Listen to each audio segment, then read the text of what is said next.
Hasan al-Banna yarahu an-nas masyian fayarawna mushafan lahu qadaman. Hasan al-Banna ketika dilihat oleh manusia, maka manusia melihat Quran yang punya kaki. Wa yashhadunahu mutahadditsan, kalau melihat dia berbicara, maka yashhaduna Qur'anan lahu lisan, maka mereka menyaksikan Quran yang punya lidah. Wa hakadha halahu idza akala aw shariba aw qa'ada aw qama aw istayqadha aw nama, islamun abadan wa imanun daiman. Maka kita lihat Hasan al-Banna kalau makan, kalau minum, kalau duduk, kalau berdiri, kalau bangun, kalau tidur, maka Islam seluruhnya. Yani kalau berjalan itu Quran berjalan. Kalau Hasan al-Banna berbicara itu Quran berbicara. Kalau dia duduk, dia berdiri dan seterusnya, itu Islam. Bayangkan pujian yang demikian tinggi dari penganutnya, dari tokoh Ikhwanul Muslimin. Kita tanyakan pada Kamil Syafi'i ini, apakah berdiri tadi dalam acara maulid dengan mengatakan la syakka anna habibul qaumi qad hadara, apakah itu lisanul Quran? Apakah itu ucapan Quran? Apa ucapan bid'ah? Wallahi asyhadu annaha bid'atun. Wallah, demi Allah saya mempersaksikan bahwa itu adalah bid'ah muhdatsah, i'tiqad batilah, keyakinan yang batil. Apakah itu Qur'anul lahu lisan? Apakah berarti dia sebagai Quran yang berbicara? Justru berbicara dengan sesuatu yang dilarang oleh Quran. Ikhwan fillah azakumullah. Berarti ini pun ghulu, ekstrim dan berlebih-lebihan. Para ulama yang kita sanjung dan kita puji, yang kita menghormati dengan mengatakan kalimat rahimahullah atau kita katakan sebagai fadilatul syekh, itu pun tetap kita katakan tidak maksum, dan tetap kita katakan bahwa mereka manusia yang kadang keliru, kadang salah. Maka ikhwan fillah azakumullah, apalagi yang jelas-jelas dia berjalan di jalan sufi, tarakat hasafiyah, apalagi yang didendangkan oleh mereka dalam nasyid-nasyid mereka, nyanyian-nyanyian mereka. Innalil ikhwani sarhun kullu ma fihi hasan la tasal man banaha innahal banna hasan. Sesungguhnya Ikhwanul Muslimin punya satu seruan yang seluruh seruannya adalah baik. Kullu ma fihi hasan, semua yang ada dalamnya hasan. La tasal liman banaha innahal banna hasan. Innahul banna hasan. Jangan tanya siapa yang mengasasnya, siapa yang mendirikannya. Yang mendirikannya adalah al-banna hasan. Itu dinyanyikan oleh mereka, didendangkan oleh mereka, bahwa innal ikhwani sarhum kullu ma fihi hasan, semua yang ada di dalamnya baik. Oh, masya Allah, ikut demokrasi hasan, mengangkat Kristen Ortodoks sebagai muassis partai Ikhwan, itu hasan. Apakah mengatakan la syakka annal habib qad hadara, menyatakan Rasulullah hadir di majelisnya, itu hasan? Apakah itu semua hasan? Wallahi qanifin a'azakumullah, kalimat kullu ma fihi hasan adalah sesuatu yang merupakan ghulu dan berlebih-lebihan, merupakan sesuatu ta'assub yang sangat tinggi. Kalau kita menyatakan tentang keislaman yang ada pada Rasulullah, bahwa semua yang diajarkan oleh Rasulullah adalah baik, maka itu wajar, karena memang Rasulullah maksum. Atau apa yang dibawa oleh para sahabat semuanya baik, karena jamaah yang disebutkan oleh Rasulullah SAW, la tajtami'u ummati 'ala dhalalah, umatku tidak akan sepakat atas kejelekan. Maka apa yang disepakati oleh para sahabat yang dibawa oleh jamaah Rasulullah SAW, yaitu para sahabatnya, maka itu semuanya baik. Maka itu bukan ta'assub. Maka Ahlus Sunnah Salafiyun ketika mengatakan bahwa apa yang ada pada salaf semuanya baik, itu bukan ta'assub. Karena bukan mengatakan saya ucapannya semua benar, bukan mengatakan bahwa ulama kita Qur'anan lahu lisan. Kita nggak bilang begitu. Tetapi kita menyatakan salaf Rasulullah dan para sahabatnya, apa yang dibawa oleh mereka adalah hak, wa kullu ma fihi hasan. Itu semestinya. Alhamdulillah, kita tidak memuji kelompok kita, organisasi kita, tidak memuji apalagi pribadi kita. Kita memuji salafus saleh, dan kita menyatakan kepada kaum muslimin, kembalilah ke jalan mereka. Jalan mereka adalah jalan yang hak. Apa yang mereka yakini adalah kebenaran. Apa yang mereka jalani adalah jalan yang lurus. Apa yang mereka bawa adalah syariah dari Rasulullah sallallahu alaihi wa ala alihi wasallam. Maka jangan disamakan. Sangat berbeda. Kalau mereka langsung pribadi. Kalau Hasan al-Banna, kata Kamil Syafi'i, dilihat, maka kalian akan melihat Quran yang bisa berbicara. Kalau Hasan al-Banna sedang berjalan, maka kita melihat Quran yang punya dua kaki. Atau kalimat kullu ma fihi Hasan dan seterusnya. Bal wasal al-hal bi ba'd al-muntasibin li hizb al-ikhwan al-musamma 'indama tamwihan at-tajammu' al-yamani al-islah ila an yaghlu fi Abdul Majid az-Zindani. Sampai sekarang penerusnya Hasan al-Banna dan penerusnya Kamil Syafi'i juga sama. Mereka melakukan hal yang dikatakan ghulu, berlebih-lebihan dan ekstrim, seperti apa yang terjadi di Yaman. Karena penulis dari Yaman, dia menyebutkan apa yang terjadi di Yaman, seperti mereka-mereka yang merupakan Ikhwanul Muslimin dan tokoh-tokoh Ikhwan membentuk partai, yaitu Partai Tajammu'il Yamani. Partai Tajammu'il Yamani lil Islah. Ila an yaghlu fi Abdul Majid. Mereka juga berlebih-lebihan terhadap tokohnya. Siapa tokohnya? Tokohnya Abdul Majid Zindani. Qala, mereka mengatakan sebagaimana didengar oleh penulis dari rekaman yang disampaikan kepadanya. Qala, bahwasanya idza nadharta ilaihi ka'annaka tanzur ila Umar bin Khattab. Kalau engkau melihat Abdul Majid Zindani, maka engkau akan melihat seakan-akan engkau melihat Umar bin Khattab. La haula wala quwata illa billah. Keterlaluan sekali Abdul Majid Zindani duduk tumpang kaki merayakan perayaan-perayaan di kepresidenan dengan tarian-tarian perempuan di hadapannya. Apakah Umar bin Khattab akan hadir? La wallah. Sangat jauh antara Abdul Majid Zindani dengan Umar bin Khattab. Tetapi lihat pengikutnya menyatakan bahwa kalau engkau melihat Abdul Majid Zindani, maka engkau akan melihat Umar bin Khattab. Penerusnya di Indonesia. Lebih parah lagi, mereka menyatakan bahwasanya Usama bin Laden dengan temannya Aiman al-Jawahiri seperti Musa dan Harun. La haula wala quwata illa billah. Apakah Musa dan Harun adalah teroris dan kemudian datang kepada istana-istana atau berbagai macam fasilitas yang Firaun kemudian diledakkan atau dihancurkan atau diserang? Dia datang langsung dengan berani dan gentle menghadapi Firaun dan menyatakan dengan ucapan yang layyina sesuai dengan perintah Allah. Datanglah kepada Firaun, wa qul, dan ucapkan qaulan layyina la'allahu yatadzakkar aw yarda. Datanglah kepada Firaun, kata Allah, dan ucapkanlah ucapan yang layyin, ucapan yang lembut, la'allahu yatadzakkar aw yakhsha. Bisa jadi dia akan ingat atau akan takut. Dibuktikan, dilaksanakan, dipraktekkan perintah Allah tersebut, datang kepada Firaun secara langsung bahwa aku utusan Allah Subhanahu wa taala dan aku mengajak engkau kepada tauhid, kepada la ilaha illallah, agar beribadah kepada Allah dan jangan beribadah pada lainnya.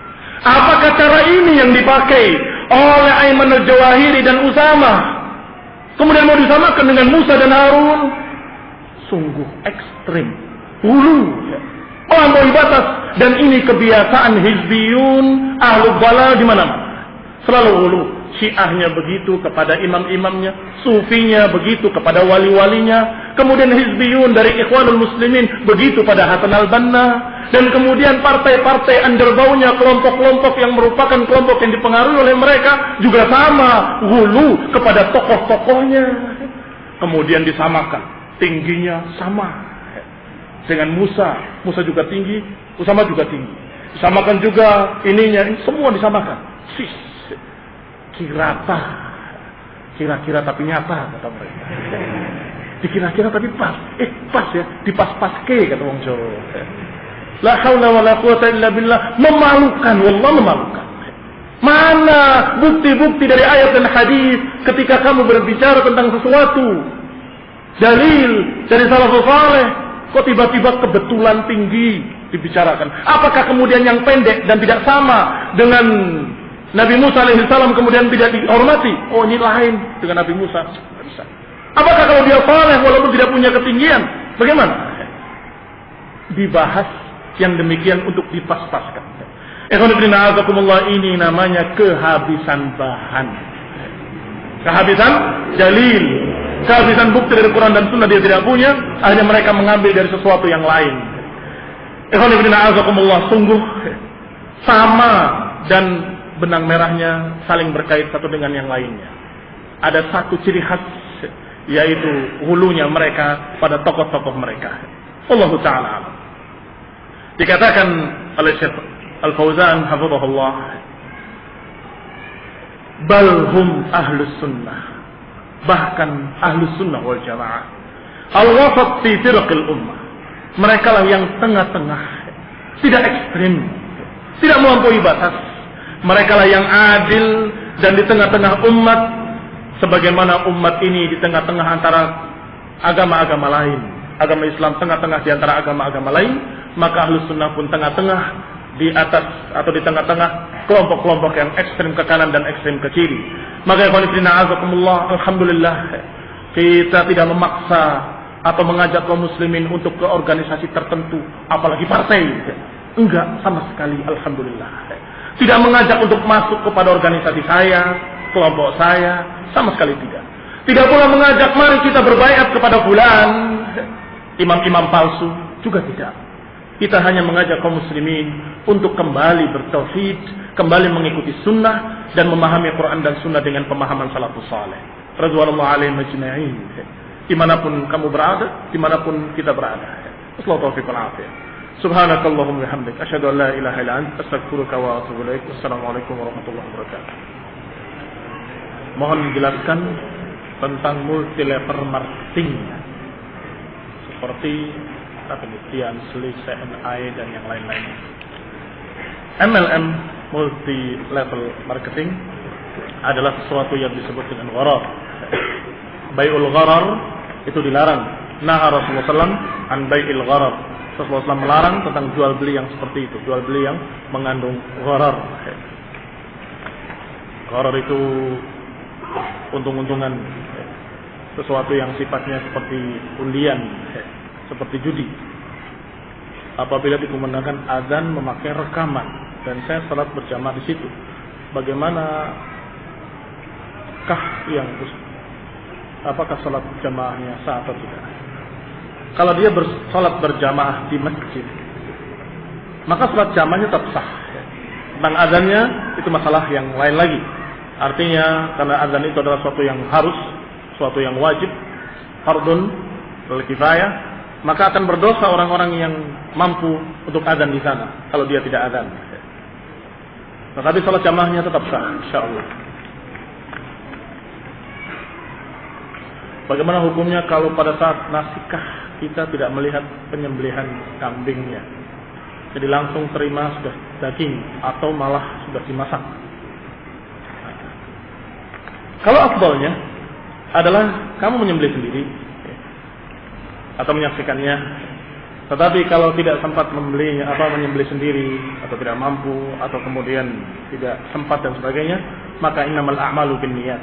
Kalau dia sudah mengetahui orang yang bisa dipercaya, kemudian menyuruhnya untuk menyembelihkan dan memotong-motongnya, maka itu pun tetap dikatakan sebagai nasikah dengan niatnya. Innamal a'malu binniyat. Sesungguhnya amalan itu tergantung niatnya. Ana sering dibisiki makhluk aneh. Ini apa lagi? Tidak mengatakan bahwa, yang mengatakan bahwa nanti di akhir zaman, kalau ada bisikan-bisikan yang bertentangan dengan Quran dan Sunnah, maka itu bisikan syaitan. Makhluk aneh itu bernama syaitan, iblis. Nggak peduli bentuknya kayak apapun, maka itu adalah syaitan. Di antaranya di sini dia membuat fitnah bahwa nanti agama yang paling benar adalah agama Kristen dan seterusnya. Maka itu syaitan. Karena tetap yang hak adalah agama al-Islam. Bahkan ketika Nabi Isa turun sekalipun di akhir zaman, sesuai dengan riwayat-riwayat yang sahih, itu pun dengan agama Islam. Dan ketika salat jamaah yang mengimami justru Imam Mahdi Abdullah Muhammad bin Abdullah min Bani Hashim dari turunan Hasan. Jadi bukan berarti agamanya Kristen, tidak. Tetapi justru dalam riwayat yang sahih, mereka ketika meminta Nabi Isa untuk mengimami, Nabi Isa menjawab dengan mengatakan bahwa kalian adalah ba'duhum awliya'u ba'd. sebagian kalian mengimami sebagian yang lain. Maka dia jadi makmum, mengikuti. Turun ala syariat Muhammad SAW. Mengikuti syariat kita, syariat Nabi Muhammad.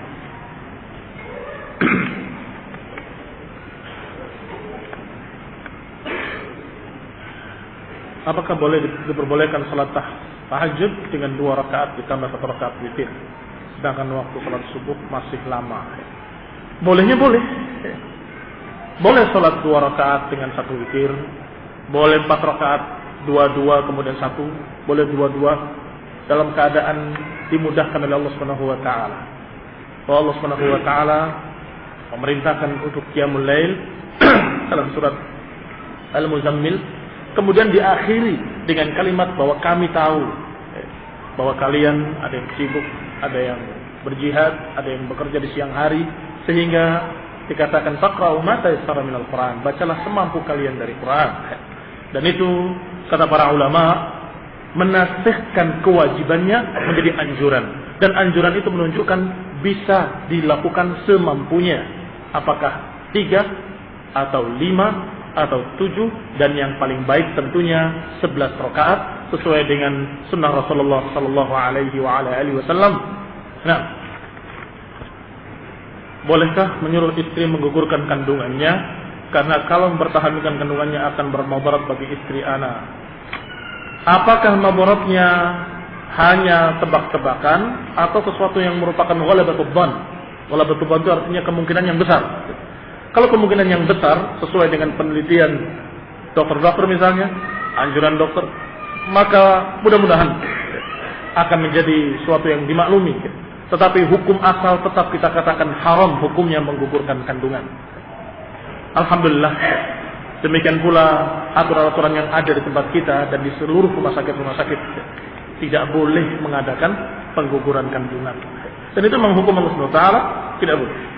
Sehingga suatu yang sangat darurat itu pun dalam keadaan jika tidak ada cara yang lain selain itu. Banyak penuntut ilmu yang baru mengenal manhaj salaf ini bersikap ekstrim hulu tentang terutama yang sebelumnya terjumus dalam tasawuf Syiah Khawarij, bagaimana nasihat terhadap mereka. Usikum wa iyaya bitaqwallah, aku wasiatkan kepada semuanya dan juga kita sendiri, pembicara sendiri, itu sama-sama bertakwa kepada Allah, takutlah kepada Allah. Jangan sampai kita berbicara tentang hulunya kelompok-kelompok ahlul bid'ah dan kita terjerumus di dalamnya. Kita dalam keadaan harus memulai dengan diri kita, jangan ekstrem. Walaupun kita dalam keadaan menyatakan ini mubtadi' dhal, dalam keadaan dia adalah seorang menyimpang, jalannya sesat, tapi ketika ditanya kenapakah dia kafir halal darahnya, tidak.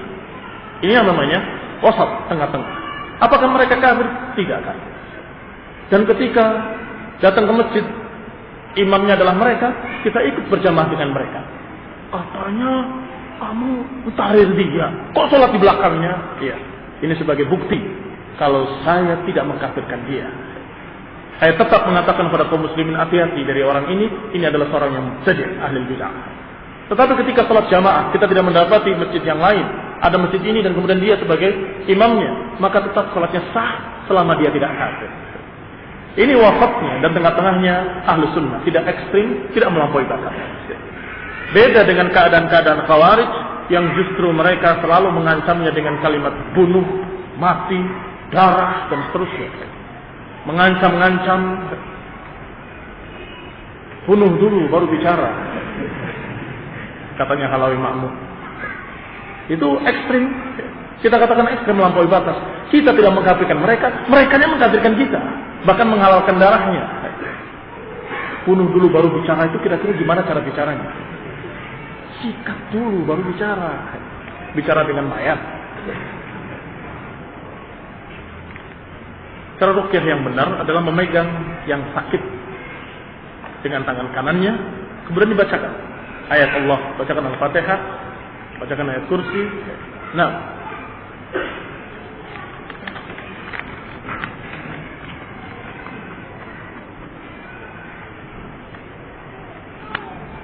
ada seorang yang menyampaikan sebuah hadis, bacalah Yasin di atas kuburannya. Adakah itu hadis sahih atau palsu? Hadis dhaif. Banyak hadis-hadis palsu dalam masalah ini.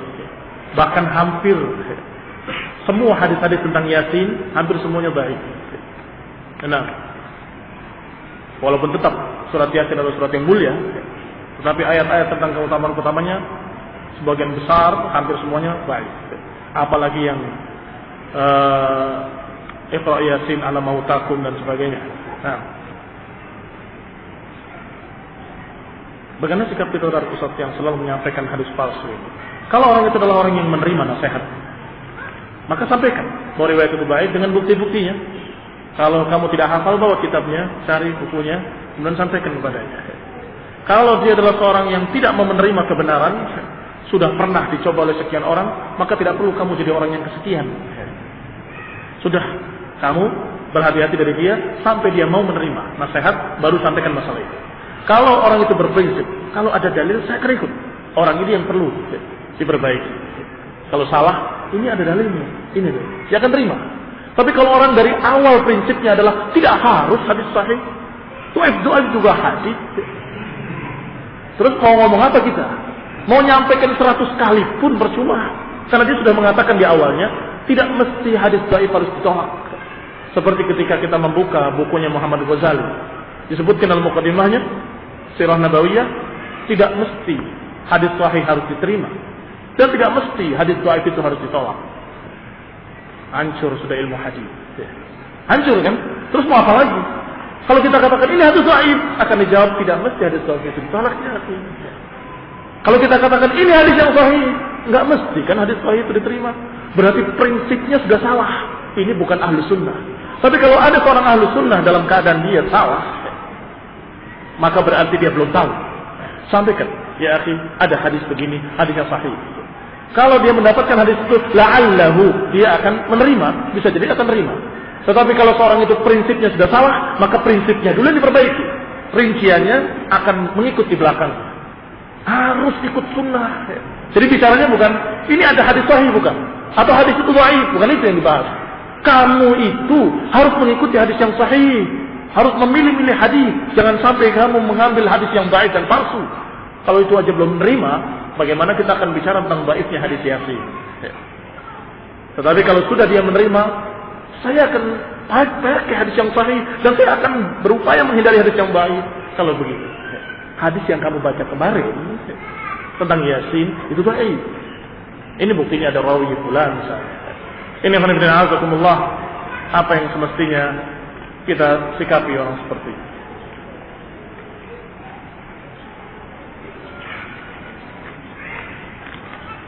Bagaimana cara walimah yang benar? Satu kitab. Bagaimana cara salat yang benar? Satu kitab juga. Ini pertanyaan-pertanyaan yang unik. Yang dijawab simpel nggak bisa. Harus bikin kajian sepekan khusus. Habis itu bagaimana cara nikah yang baik? Karena pertama kamu melamar, hadisnya ini. Kemudian kamu nazar dulu, kemudian melamar, kemudian meminang, kemudian kira-kira berapa lama itu dijawab? Kamu baca kitab-kitab para ulama yang sudah banyak diterjemahkan. Kalau ada sesuatu masalah, baru ditanyakan. Atau nggak paham apa maksudnya. Di tempat mana sulit untuk sholat berjamaah? Apa yang harus berbuat? Di tempat mana yang sulit sholat berjamaah? Apakah ada di Indonesia ini yang sulit untuk sholat berjamaah? Karena nggak ada masjid misalnya. Saya tidak tahu kesulitannya apa. Sungguhnya hampir di tiap desa, alhamdulillah, di tiap kampung ada masjid dan bisa sholat berjamaah. Kalau masjid itu tidak ada jamaahnya, kamu jadikan ada jamaahnya. Bagaimana caranya? Kamu ajak orang yang megang kuncinya untuk sholat berjamaah. Ayo Pak, buka masjidnya kita sholat. Tunggu ada jamaah, ya kita berdua. Setelah azan, mudah-mudahan ada yang akan ikut. Akan bertambah. Dan biasanya berkurangnya atau tidak ada jamaah itu justru karena tidak adanya azan. Beberapa orang mau ke masjid, tutup, pulang lagi. Besok nggak ke masjid. Karena sudah tahu, kalau zuhur tutup masjid itu. Kalau asar dikunci, percuma. Ini yang banyak demikian. Maka kalau kamu memulainya membuka 2, 3 kali, 4 kali, mereka akan paham. Zuhur dan asar pun ada jamaah. maka mereka datang akan ikut salat berjamaah.